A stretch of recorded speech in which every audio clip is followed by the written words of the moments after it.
My name is Jason Thompson, and I live here in Mayflower on the lake, on this back cove, the bottom cove of the lake.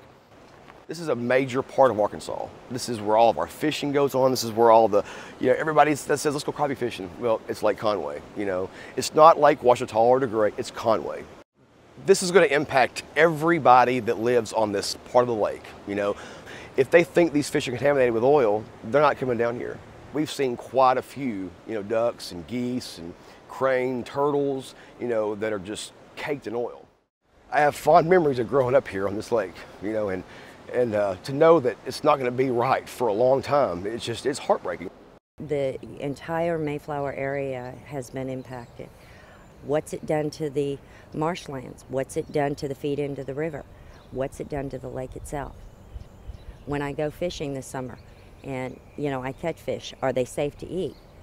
And what are the long-term ramifications to all of this? Health concerns. What is these additives going to do to my health? This was something that my kids would come and enjoy, my grandkids. My parents came up from Florida, and I was concerned for their health coming out. This was a dream that I don't know is safe anymore.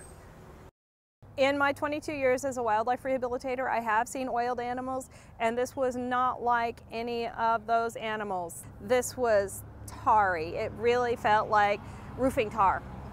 The oil had started to cake onto their feathers, and it was almost a texture of chewing gum or peanut butter into their feathers. It was just embedded in their feathers, and it had reached their skin at that point, and some of the birds had burns on their skin from the oil.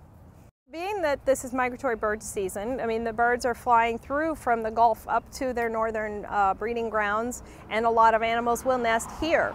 So certainly until that oil is cleaned up, they're going to continue finding oiled animals.